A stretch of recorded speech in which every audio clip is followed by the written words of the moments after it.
Hello दोस्तों, स्वागत है आपका अपने यूट्यूब चैनल टिर्की एजुकेशन पर।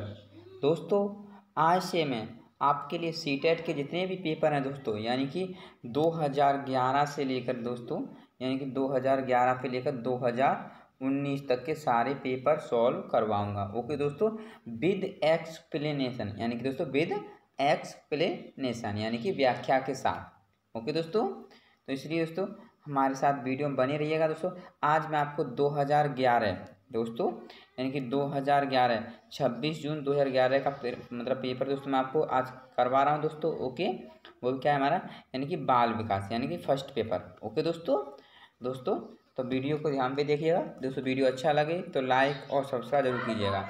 और दोस्तों हाँ, एक बात और ध्यान रखना दोस्तों आपको मैं उधर से मैंने आपको बताया था कि मैं आपको क्रैश कोर्स कराऊंगा। दोस्तों आज से हमने स्टार्ट कर दिया है और दोस्तों EVS का हमने दोस्तों पहला चैप्टर अपलोड कर भी दिया है दोस्तों। उसका लिंक वीडियो का दोस्तों मैं इस वीडियो के डिस्क्रिप्शन में दे दूंगा दोस्तों, वहाँ पे आप इसे देख सकते हो उस वीडियो को। ओके दोस्तों, तो चलिए टाइम वेस्ट नहीं करेंगे, सीधे हम पॉइंट पर आते हैं और देख लेते हैं दोस्तों पहला क्वेश्चन क्या है हमारा आज का। एक मिनट दोस्तों ध्यान से देखिएगा। पहला क्वेश्चन देखिए क्या है दोस्तों हमारा, तो यानी देखिए यानी कि भाग फर्स्ट बाल विकास एवं शिक्षा शास्त्र। ओके दोस्तों, तो मैं आपको ये माने चलिए दोस्तों, मैं आपको इस 30 दिनों के अंदर में सारे पेपर्स करा दूँ दोस्तों, यानी 2011 से लेकर के 2019 तक के दोस्तों। और उधर में जो यानी कि शॉर्ट नोट्स चला रहा हूँ दोस्तों, वो मैं EVS के, साइकोलॉजी के दोस्तों, हिंदी इंग्लिश वगैरह सब के कराऊंगा दोस्तों। वो भी मैं आपको कंप्लीट धीरे धीरे करा दूँगा। ओके दोस्तों, ये माने चलिए पर डे आपको मैं 2 या 3 सब्जेक्ट्स के दोस्तों पर डे करवाऊँगा। ओके दोस्तों, तो चलते हैं देखते हैं पहला क्वेश्चन क्या है हमारा। पहला क्वेश्चन देख लेते हैं दोस्तों क्या है। देखिए ध्यान से समझिएगा दोस्तों, अच्छे से बताऊंगा। और ये मान लीजिए यानी कि मैं कहने का मतलब व्याख्या भी दूंगा। ओके दोस्तों, यानी कि जिसे इंग्लिश में एक्सप्लेनेशन बोलते हैं, यानी व्याख्या भी दूंगा। देखिए पहला क्वेश्चन क्या है हमारा, प्राथमिक स्तर पर एक शिक्षक में निम्न में से किससे सबसे महत्वपूर्ण विशेषता मानना चाहिए। दोस्तों कहने का मतलब आपको मैं अच्छे से समझाता हूँ दोस्तों। जो प्राइमरी लेवल का जो टीचर होता है हमारा, प्राथमिक स्तर उसे बोलते हैं, 1 से 5 तक का जो शिक्षक होता है, उसमें तो सबसे अधिक महत्वपूर्ण विशेषता उसमें क्या होनी चाहिए। ओके दोस्तों, वो टीचर को क्या माननी चाहिए उसे विशेषता बताइए। पहला ऑप्शन है हमारा धैर्य या दृढ़ता, दूसरा शिक्षण पद्धतियों और विषयों को ज्ञान में दक्षता, या अतिमानक भाषा में पढ़ाने में क्षमता, या पढ़ाने की उत्सुकता। बताइए दोस्तों क्या होगा हमारा।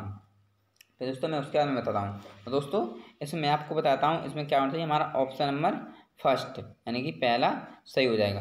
ओके दोस्तों, क्योंकि दोस्तों उसमें क्या होना चाहिए, धैर्य और दृढ़ता होनी चाहिए। उसमें क्या होना चाहिए, धैर्य और दृढ़ता। ओके, चलिए मैं आपको इसकी व्याख्या भी दिखाता हूँ। ओके दोस्तों, देखते हैं दोस्तों। देखिए हमारा इसमें क्या है, प्राथमिक स्तर पर एक शिक्षक में सबसे महत्वपूर्ण विशेषता धैर्य और दृढ़ता होनी चाहिए। ओके दोस्तों, जिससे कि शिक्षक किसी भी परिस्थिति में किसी भी छात्र छात्रा की सहायता में समस्याओं का समाधान कर सके। ओके दोस्तों, उम्मीद करता हूँ समझ में आ गया होगा। चलते हैं अगला क्वेश्चन देखते हैं दोस्तों। सारे इंपॉर्टेंट क्वेश्चन हैं, आप जानते हो कि ये पूछे हुए क्वेश्चन है। ओके तो 2011 का पेपर करा रहा हूँ। ओके दोस्तों, तो अब ध्यान से देखिएगा। पहले क्वेश्चन पढ़ देता हूँ, उसके बाद दोस्तों आपको सारे क्वेश्चन यानी कि ऑप्शन दिखा दूंगा। क्या कह रहा है, एक शिक्षक अपने लोकतांत्रिक स्वभाव के कारण विद्यार्थियों को पूरी कक्षा में कहीं भी बैठने की अनुमति देता है। कुछ शिक्षार्थी एक साथ बैठते हैं और चर्चा करते हैं या सामूहिक पठन करते हैं, कुछ चुपचाप बैठकर अपने आप पढ़ते हैं। एक अभिभावक को यह पसंद नहीं आता। इस स्थिति से निपटने का निम्न में से कौन सा तरीका सबसे बेहतर हो सकता है। बताइए दोस्तों, आप पॉज करके वीडियो को अच्छे से पढ़ सकते हो क्वेश्चन को। ओके, चलिए ऑप्शन दिखाता हूँ मैं आपको। सारे क्वेश्चन बता ही चुका हूँ दोस्तों मैं। एक मिनट दोस्तों, यानी कि ऑप्शन दिखा देता हूँ। ओके, देखिए क्या होगा दोस्तों इसका हमारा, बताइए। यानी कि अभिभावकों को प्रधानाचार्य से अनुरोध करना चाहिए कि वे उनके बच्चों का अनुभाग बदल दें, या अभिभावकों को शिक्षक पर विश्वास व्यक्त करना चाहिए और शिक्षक के साथ समस्या पर चर्चा करनी चाहिए, या तीसरा अभिभावकों को उस विद्यालय से अपने बच्चों को निकाल लेना चाहिए, या चौथा दोस्तों अभिभावकों को प्रधानाचार्य से शिक्षक की शिकायत करनी चाहिए? बताइए दोस्तों। तो दोस्तों मैं बताता हूँ आपको। देखिए पहले मैं आपको बता दे रहा हूँ दोस्तों, ये चीज़ ध्यान रखना कि इसमें निकाल लेना चाहिए दोस्तों, नेगेटिव वर्ड्स हमें हमेशा हटा देना है, ये चीज़ ध्यान रखना दोस्तों। साइकोलॉजी का ही कोई सा उसमें वो हुआ दोस्तों, हमेशा ध्यान रखना का जो टेट का पेपर, सी टेट वगैरह कोई सा एग्जाम हो दोस्तों, इनमें मतलब सी टेट या यूपी टेट दोस्तों, हमें हमेशा नेगेटिव वर्ड को हटाना है और दोस्तों पॉजिटिव को लगाना है। ओके दोस्तों, ये चीज़ ध्यान रखना है दोस्तों। इसमें क्या हमारा ऑप्शन में क्या होगा, बी सही हो जाएगा, क्योंकि हमें क्या करना चाहिए, अभिभावकों को शिक्षक पर विश्वास करना चाहिए और शिक्षक के साथ समस्या पर चर्चा करनी चाहिए। ओके दोस्तों, क्या प्रॉब्लम्स क्या है, ऐसा क्यों हो रहा है। ओके दोस्तों, चलते हैं। अब चलिए मैं आपको व्याख्या भी दिखा देता हूँ इसकी दोस्तों।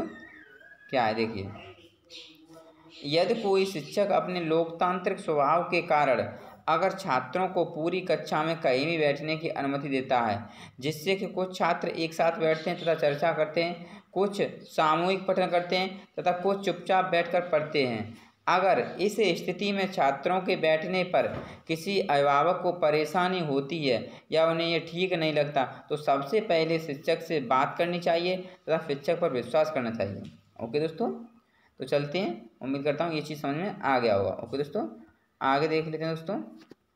अगला क्या है हमारा, एक मिनट दोस्तों।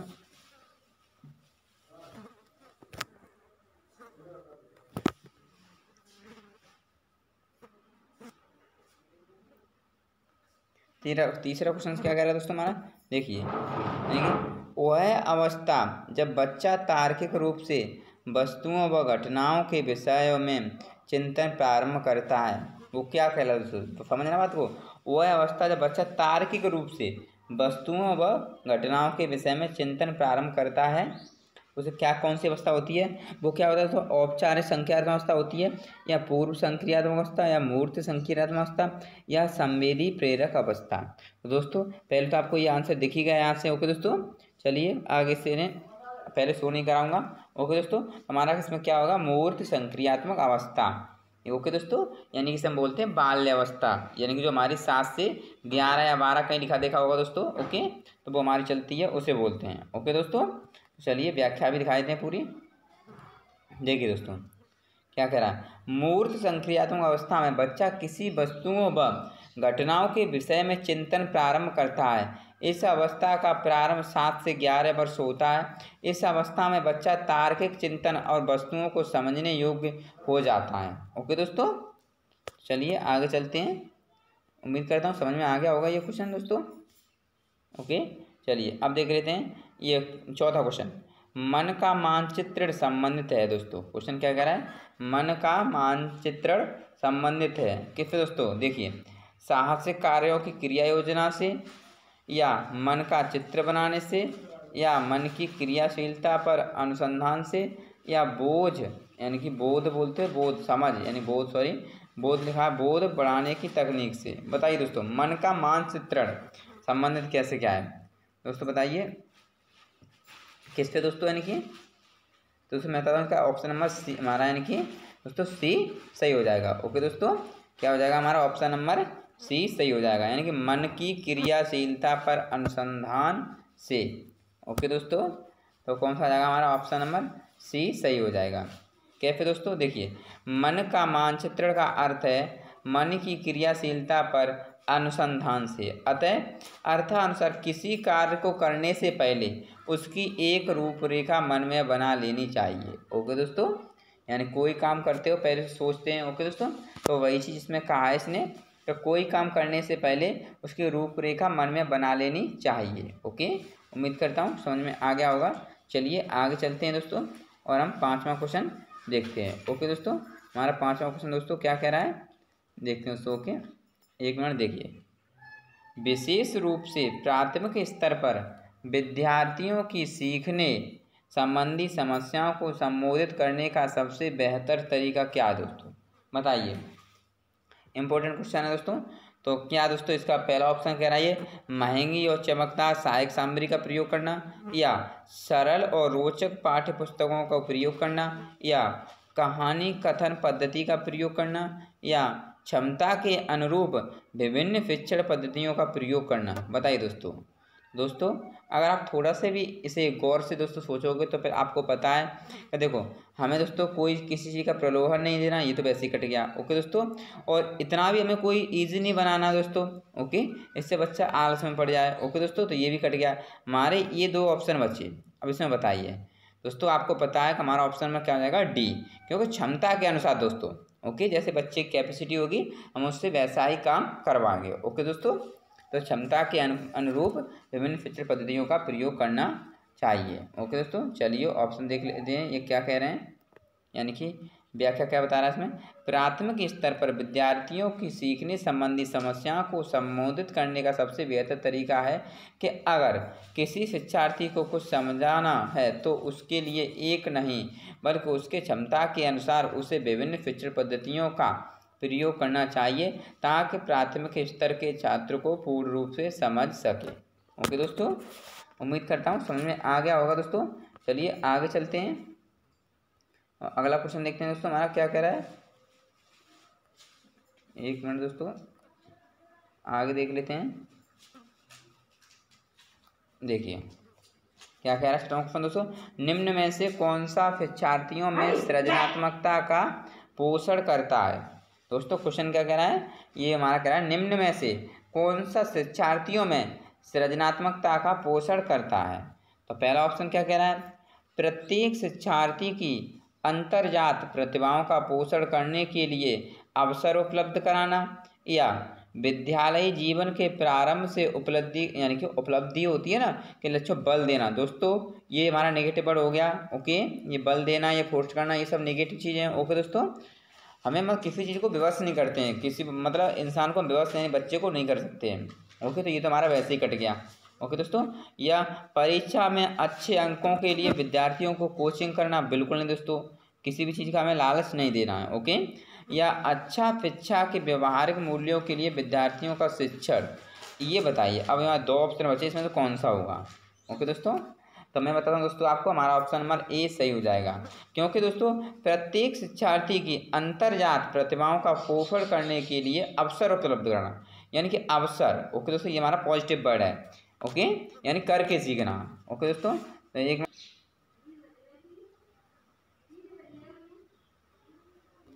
दोस्तों देखते हैं हमारा 7वां क्वेश्चन क्या कह रहा है दोस्तों। ओके दोस्तों, किसी कारणवश से ये थोड़ा बंद हो गया था, इसलिए दोस्तों इतना थोड़ा लगा, उसके लिए माफ़ी चाहता हूँ दोस्तों बीच में वो डिस्टर्ब के लिए। क्या कह रहा है हमारा, पियाजे के अनुसार निम्नलिखित में से कौन सी अवस्था में बच्चा अमूर्त संकल्पनाओं के विषय में तार्किक चिंतन करना आरंभ करता है। ओके दोस्तों, तो बताइए दोस्तों कौन सी अवस्था में करता है दोस्तों। तो चलिए मैं आपको बताता हूँ दोस्तों कौन सी में करता है। दोस्तों ध्यान से समझिए पहले क्वेश्चन को। दोस्तों ये हमारा है औपचारिक संक्रियात्मक अवस्था।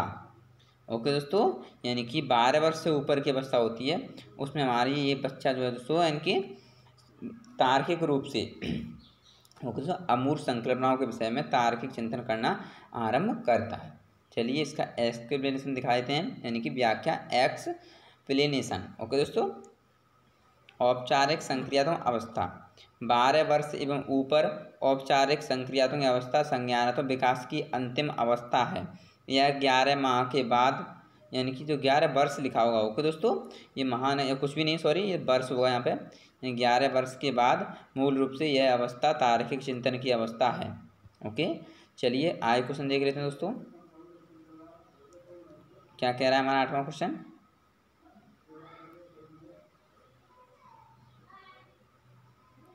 आठवां क्वेश्चन कह रहा है दोस्तों हमारा, देखिए सीखना समृद्ध हो सकता है यदि, बताइए क्वेश्चन नंबर 8वां का आंसर दीजिए दोस्तों। क्या कह रहा है, कक्षा में अधिक से अधिक शिक्षण सामग्री का प्रयोग किया जाए, या शिक्षक विभिन्न प्रकार के व्याख्यान और स्पष्टीकरण का प्रयोग करे, या कक्षा में आवधिक परीक्षाओं पर अपेक्षित ध्यान दिया जाए, या वास्तविक दुनिया से उदाहरणों को कक्षा में लाया जाए। दोस्तों उम्मीद करता हूँ अगर आपने थोड़ा सा भी ध्यान दिया होगा इस पर दोस्तों आपको आंसर मिल गया होगा। मैंने आपको बताया है हमेशा का नेगेटिव को हटाना है, पॉजिटिव को लगाना। ओके दोस्तों, आप ये चीज़ ध्यान रखो हमेशा। तो इसमें क्या बताया मैंने आपको, ये चीज़ ध्यान रखो, आँख मिच के आंसर को टिक कर देना, कभी गलत नहीं होगा अगर वास्तविक दुनिया से जोड़ने के लिए आ जाए। ओके दोस्तों, हमारी जो लाइफ है उसको वास्तविक बाहरी दुनिया से जोड़ें, उससे बेस्ट तरीका कोई नहीं। ओके दोस्तों, इसलिए ऑप्शन में हमारा डी सही हो जाएगा। चलिए आगे चलते हैं, आगे देख लेते हैं दोस्तों।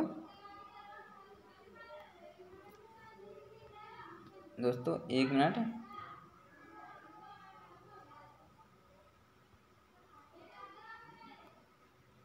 दोस्तों एक मिनट, सॉरी दोस्तों।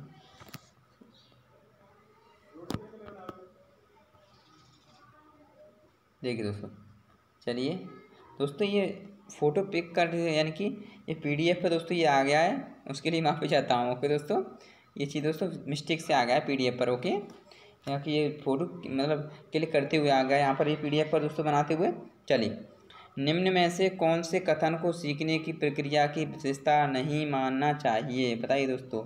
पहले दोस्तों ये एक आपको ये आंसर दिख गया है। ओके दोस्तों, तो चलिए मैं बता देता हूँ। अब ये हमारा ऑप्शन नंबर डी सही हो जाएगा। शैक्षिक संस्थान की एकमात्र स्थान है जहाँ अधिगम प्राप्त होता है। ओके दोस्तों, मतलब ये बताइए इसने क्या नहीं पूछा है, विशेषता नहीं माननी चाहिए।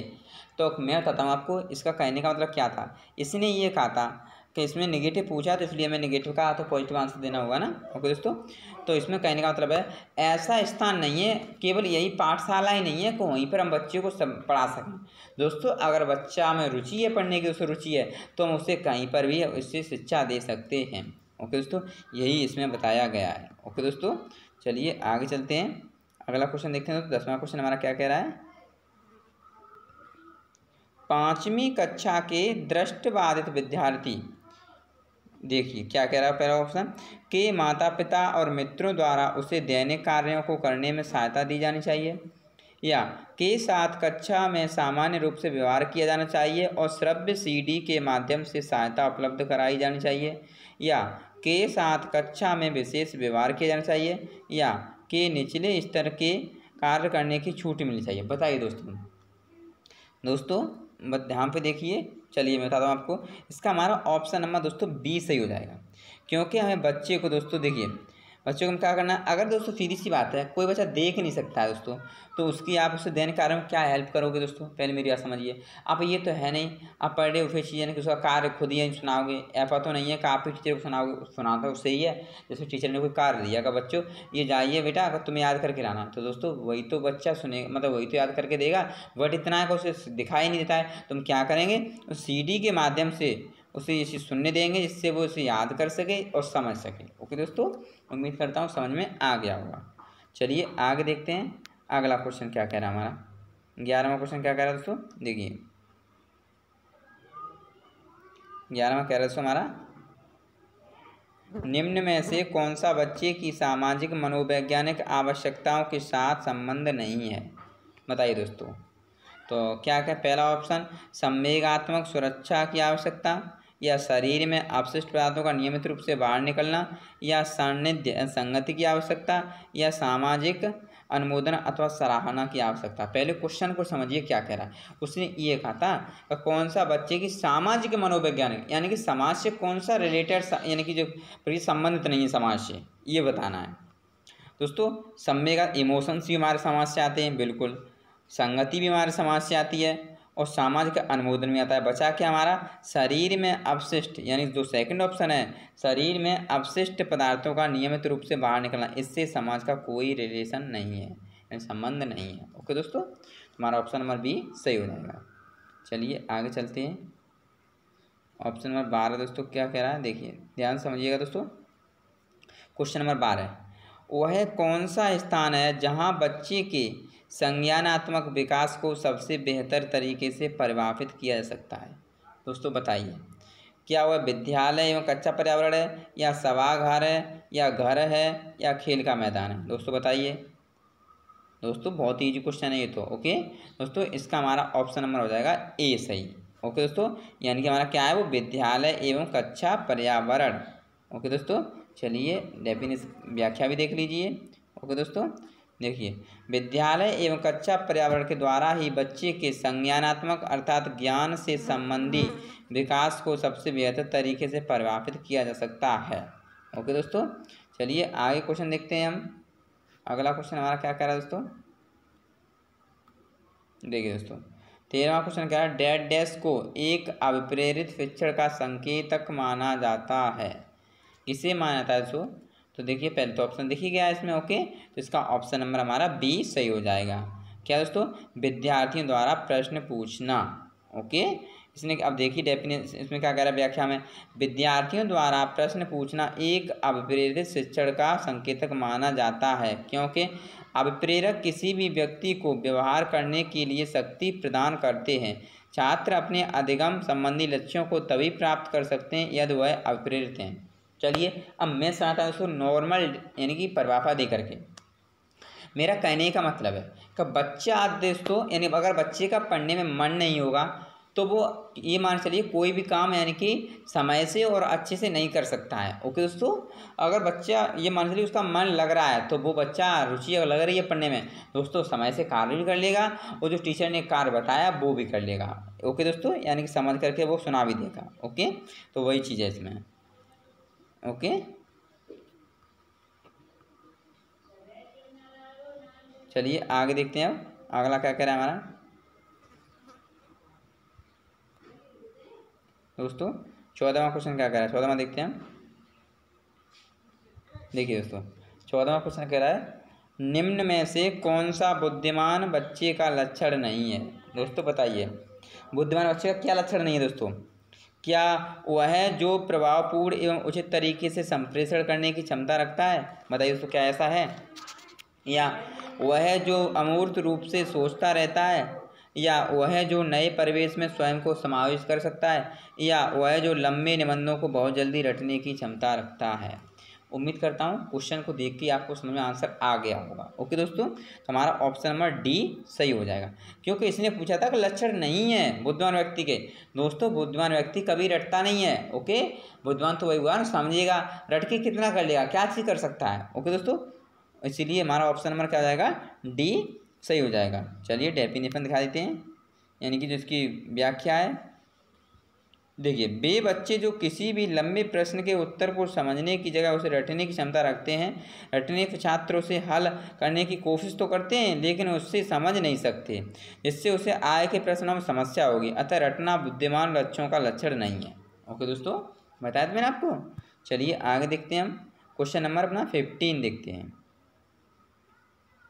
दोस्तों, मोस्ट इंपोर्टेंट क्वेश्चन आज का। ओके दोस्तों, इस पर स्टार लगा लीजिए दोस्तों। 15वां क्वेश्चन, बच्चे दुनिया के बारे में अपनी समझ का सृजन करते हैं, इसका श्रेय किसको जाता है दोस्तों? बताइए।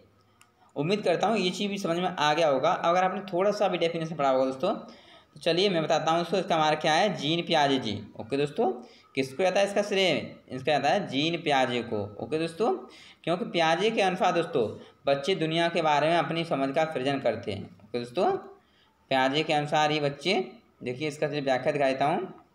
पियाजे के अनुसार बच्चे दुनिया के बारे में अपनी समझ का सृजन करते हैं। ओके दोस्तों, आगे देखते हैं दोस्तों। चलिए आगे क्वेश्चन देखते हैं अपना, क्या कह रहा है दोस्तों। कृतिका अक्सर घर में ज़्यादा बात नहीं करती लेकिन विद्यालय में वह काफ़ी बात करती है, यह दर्शाता है कि, पहला क्या कह रहा है, शिक्षकों की मांग होती है कि बच्चे विद्यालय में खूब बात करें। अगला, कृतिका को मतलब अपना घर बिल्कुल पसंद नहीं है। अगला, उसके विचारों को विद्यालय में मान्यता मिलती है। या विद्यालय हर समय बच्चों को खूब बात करने का अवसर देता है। बताइए दोस्तों, आपको ये मान चलिए कि आपका यानी कि ये लास्ट वाला और दोस्तों फर्स्ट वाला तो वैसे ही कट गया। ओके, अब बच्चे हमारे और ये भी कट गया दोस्तों। ऐसा तो नहीं है किसी बच्चे को अपना करना पसंद आता हो। ओके दोस्तों, इसलिए बचा क्या हमारा, तो उसके विचारों को विद्यालय में मान्यता मिलती है। क्योंकि दोस्तों ये मान चलिए कोई काम कर रहे हैं आप कॉलेज में, सर मेरा काम है, मेरा मन है थोड़ा तो मैं पढ़ा दूँ, मतलब मेरा ये चीज़ सुनाने का मन है, तो आप बच्चे को उसका सुनाने का मन है, आप डांट दोगे दोस्तों तो उसका वैसे ही मन नहीं होगा। अगर आप उसे थोड़ा हौसला और बढ़ा के बोलोगे हाँ बच्चा, हाँ बेटा अच्छी बात है सुनाइए, दोस्तों उसका मन और भी अच्छे से पढ़ने में लगेगा। और दोस्तों वहाँ पे उसे बात करने में भी थोड़ी प्रॉब्लम से आप कोई भी क्वेश्चन पूछेगा तो उसे जजेगा नहीं। ओके दोस्तों, तो वही चीज़ इसके लिए थी। चलिए हम आगे देखते हैं दोस्तों, अगला क्वेश्चन अपना 17वां क्या कह रहा है हमारा। 17वां क्या कह रहा है दोस्तों, एक शिक्षक को अपने विद्यार्थियों की क्षमताओं को समझने का प्रयास करना चाहिए। निम्नलिखित में से कौन सा क्षेत्र इस उद्देश्य के साथ संबंध है? बताइए दोस्तों, 17वां क्वेश्चन का आंसर क्या होगा दोस्तों? 17वां क्वेश्चन का आंसर होगा 17वां दोस्तों, 17वां को हो जाएगा हमारा ऑप्शन नंबर दोस्तों सी सही हो जाएगा। ओके, कैसे दोस्तों? क्योंकि इसने क्या कहा था, एक शिक्षक को अपने विद्यार्थियों की क्षमताओं को समझने का प्रयास करना चाहिए। निम्नलिखित में से मतलब कौन सा क्षेत्र इस उद्देश्य के साथ संबंध है? दोस्तों इसने पूछा रिलेशन क्या है, तो ये है हमारा शिक्षा मनोवैज्ञानिक, क्योंकि समाज दर्शन नहीं दोस्तों, न मीडिया मनोवैज्ञानिक है, न शिक्षा समाजशास्त्र है, ये मैंने कहा शिक्षा मनोविज्ञान। ओके दोस्तों, इसे आप साइकोलॉजी बोलते हो दोस्तों। ओके, वो चीज़। चलिए इसका हम व्याख्या दिखा देते हैं। ओके दोस्तों, एक मिनट दोस्तों, इसकी आप व्याख्या देख सकते हैं दोस्तों।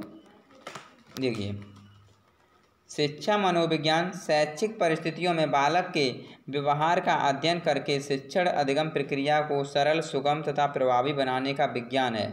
इसमें शिक्षक अपने विद्यार्थियों की क्षमताओं को समझने का प्रयास करता है तथा उसी अनुरूप उससे सुधार करने का प्रयास करता है। ओके दोस्तों, मैंने यही तो बताया था आपको। तो चलिए आगे हम अगला क्वेश्चन देखते हैं दोस्तों।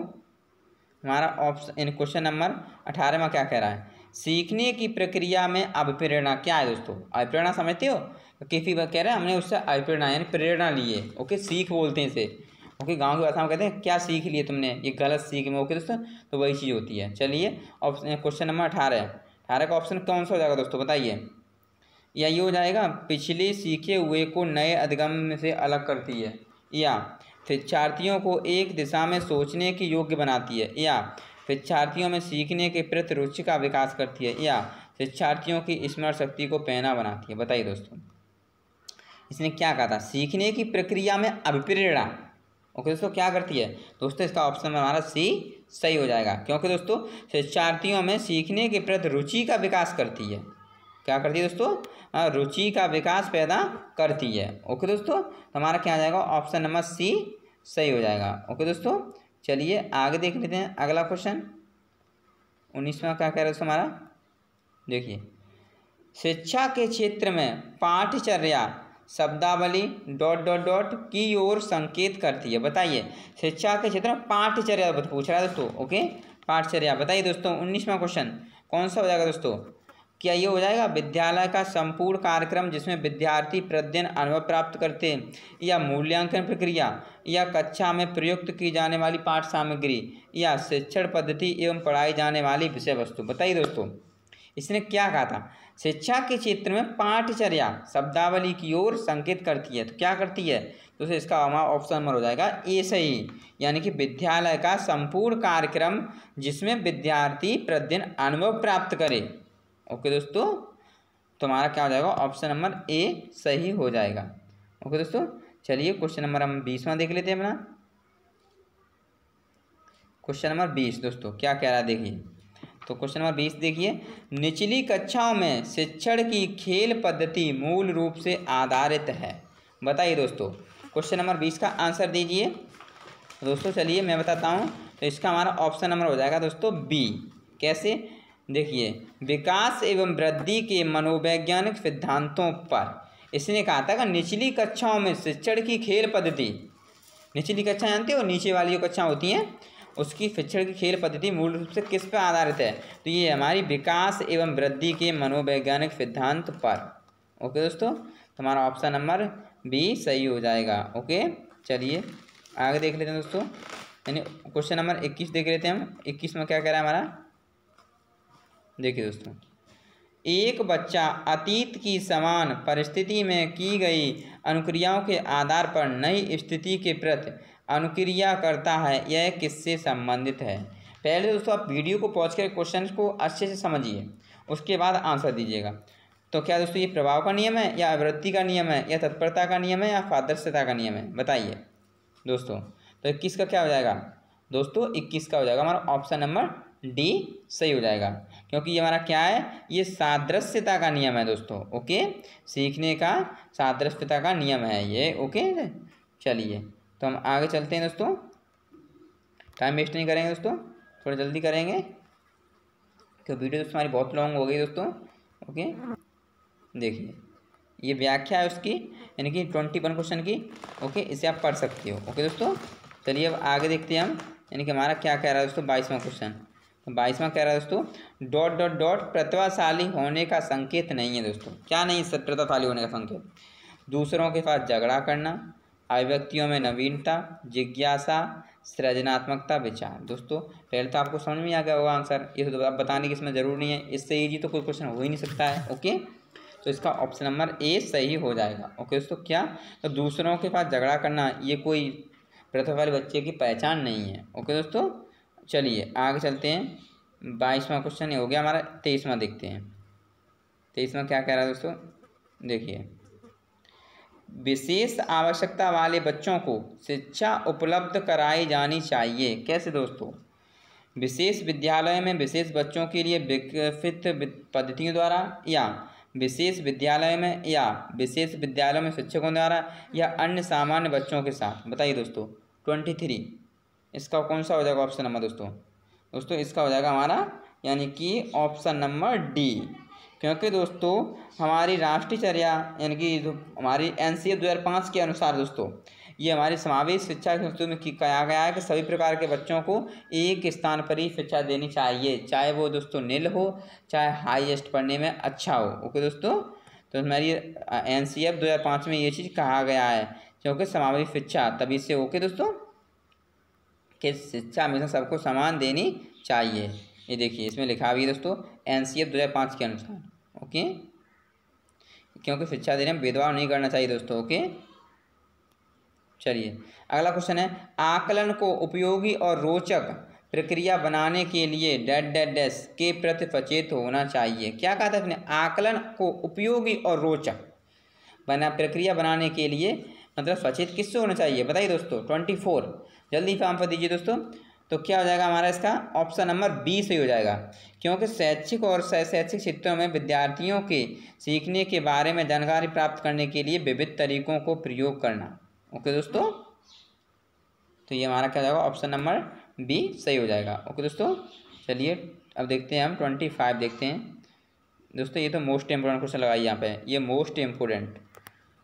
डिसलेक्सिया किससे संबंधित है दोस्तों? बताइए डिसलेक्सिया आपको पता होगा। देखिए मैं आपको एक ट्रिक्स दोस्तों 1 या 2 दिन में दोस्तों मैं आपको इनके जितने भी दोस्तों हमारी है ना तो इन पर वीडियो बनाऊंगा। Dyscalculia, dyslexia, dysgraphia. ओके दोस्तों, इस सब पे मैं ट्रिक के साथ वीडियो बनाऊंगा जिससे आपको प्रॉब्लम्स नहीं होगी। ओके दोस्तों, चलिए पहले इसका आंसर दीजिए। डिसलेक्सिया किससे संबंधित है दोस्तों? 25 आंसर दीजिए दोस्तों। हमारा ये है पठन से। ओके, किससे? हमारा पठन से संबंधित है। ओके, और डिस्कैलकुलिया किससे दोस्तों? ये गणित से संबंधित है। ओके दोस्तों, चलिए आगे देखते हैं दोस्तों। अगला क्वेश्चन देखते हैं दोस्तों। अगला क्वेश्चन क्या कह रहा है हमारा? देखिए अगला क्वेश्चन कह रहा है दोस्तों कि बच्चे की सीखने की प्रक्रिया में माता पिता को डैट डैट डैश भूमिका निभानी चाहिए। बताइए अग्रोन्मुखी यानी कि अग्रोन्मुखी, या सहानुभूतिपूर्ण, या नकारात्मक, या तटस्थ। बताइए दोस्तों। पहले तो ये आपको पता है कहा कि माता पिता की बात की गई दोस्तों। ओके, तो इसे थोड़ा समझ के ही आंसर लगाना। बताइए 26 का क्या होगा दोस्तों? दोस्तों इसका हो जाएगा हमारा यानी कि क्वेश्चन नंबर का 26 का ऑप्शन नंबर ए अग्रोन्मुखी। इसका बात समझते हो क्या होता है? क्योंकि दोस्तों बच्चों की सीखने की प्रक्रिया में माता पिता को अग्रोन्मुखी भूमिका निभानी चाहिए तथा उन्हें अच्छा करने के लिए प्रोत्साहित करना भी चाहिए। दोस्तों आगे आकर कहने का मतलब है कि माता पिता को सबसे पहले आगे इसमें आना चाहिए कि बेटा ऐसा करो। ओके, चलिए आगे देख लेते हैं दोस्तों। 27 क्या कह रहा है हमारा? विकास कभी न समाप्त होने वाली प्रक्रिया है, यह विचार किससे संबंधित है? बताइए दोस्तों। क्वेश्चन नंबर दीजिए आंसर दोस्तों, यानी क्वेश्चन नंबर दोस्तों यानी कि 27 का बताइए दोस्तों। विकास कभी न समाप्त होने वाली प्रक्रिया है, यह विचार किससे संबंधित है? निरंतरता का सिद्धांत, या एकीकरण का सिद्धांत, या अंतःक्रिया का सिद्धांत, या अंतः संबंध का सिद्धांत। 27 काम पर दीजिए दोस्तों। ये हो जाएगा हमारा, इसने क्या कहा था? विकास कभी समाप्त ना होना, क्योंकि दोस्तों विकास तो हमारा वो निरंतर चलता रहता है। ओके दोस्तों, तो विकास कभी ना समाप्त होने वाली प्रक्रिया है, यह विचार के संबंध है निरंतरता का सिद्धांत। क्यों निरंतर चल रही है इसलिए वो कभी ना समाप्त होगी, तो क्या होगा? निरंतरता का सिद्धांत। ओके दोस्तों, हमारा ऑप्शन नंबर ए सही हो जाएगा। ओके दोस्तों, चलिए आगे देख लेते हैं। क्वेश्चन नंबर 28 सीखने के अंतर्दृष्टि सिद्धांत को किसने बढ़ावा दिया। दोस्तों सीखने के अंतर्दृष्टि सिद्धांत को किसने बढ़ावा दिया था, बताइए दोस्तों। पावलोव ने, पहले ध्यान रखो, थोड़ा सा हिंट इसमें दूंगा, या जीन पियाजे ने, या वाइगोत्स्की ने, या गेस्टाल्टवादियों ने, सिद्धांतवादी ने, बताइए दोस्तों। 28 का आंसर दीजिए दोस्तों। तो मैं आपको बता, अंतर्दृष्टि वगैरह ये चीज़ें अगर तो ये मान लीजिए गेस्टाल्टवादी थे। ओके दोस्तों, यानी कौन थे ये, गेस्टाल्टवादी, यानी कि ऑप्शन नंबर हमारा डी सही हो जाएगा। ओके दोस्तों, सीखने के अंतर्दृष्टि सिद्धांत को किसने बढ़ावा दिया था, जो गेस्टाल्टवादी थे। कहाँ पर आए थे, कॉलर के उसमें बताया गया दोस्तों। ओके चलिए आगे चलते हैं दोस्तों, आगे देख लेते हैं हम हमारा क्वेश्चन क्या कह रहा है दोस्तों। देखिए, निम्नलिखित में से किस अवस्था में बच्चे अपने समवयस्क समूह के सक्रिय सदस्य हो जाते हैं, बताइए दोस्तों।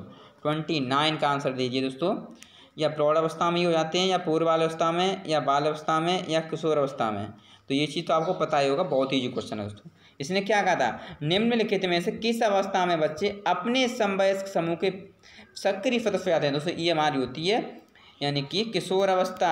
ओके दोस्तों, स्टैनले हॉल ने बताया था दोस्तों, इसे क्या कहा था, ये उथल पुथल की अवस्था इसे बताया था। ओके दोस्तों, तो हमारा ऑप्शन नंबर डी सही हो जाएगा दोस्तों। चलिए आज का हमारा लास्ट क्वेश्चन है, लास्ट क्वेश्चन देख लेते हैं आज का हमारा क्या है।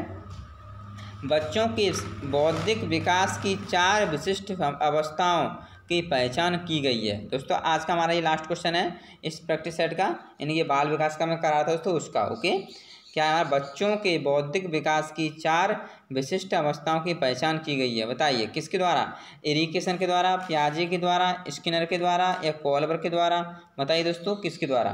30 का आंसर दीजिए दोस्तों। तो ये तो आपको पता ही होगा, ये हमारी 4 अवस्था बताई गई थी, जो पियाजे जी थे, जीन पियाजे जी, उनके द्वारा। ओके, वो अवस्था हमारी क्या थी दोस्तों, पहली थी हमारी संवेदीगामक अवस्था दोस्तों, और दूसरी थी पूर्व संक्रियात्मक अवस्था, तीसरी थी दोस्तों मूर्त संक्रियात्मक अवस्था, चौथी थी हमारी औपचारिक संक्रियात्मक अवस्था। ओके दोस्तों ये थी हमारी, ये आप इसकी वो भी देख सकते हो दोस्तों व्याख्या। ओके दोस्तों, आज के लिए बस इतना ही दोस्तों। आज मैंने आपको यानी कि 2011 का पेपर दोस्तों, 26 जून 2011 का पेपर ये कराया था दोस्तों मैंने आपको। ओके, और मैंने इसका फर्स्ट पेपर करा दिया बाल विकास। ओके दोस्तों, ऐसे ही दोस्तों शाम को मैं आपका इसका नेक्स्ट जो है दोस्तों आपको मैथ का कराऊंगा। ऐसे दोस्तों ये मान चलिए मैं इस महीने में दोस्तों आपको सारे पेपर 2011 से लेकर के 2019 तक के कंप्लीट करा दूंगा। और जो साथ ही दोस्तों मैं आपको यानी कि शॉर्ट नोट्स, यानी कि मैं क्रैश कोर्स मैंने स्टार्ट किया हुआ है, वो भी चला रहा हूँ दोस्तों। ओके, तो आपको वहाँ भी प्रतिदिन क्लासें दी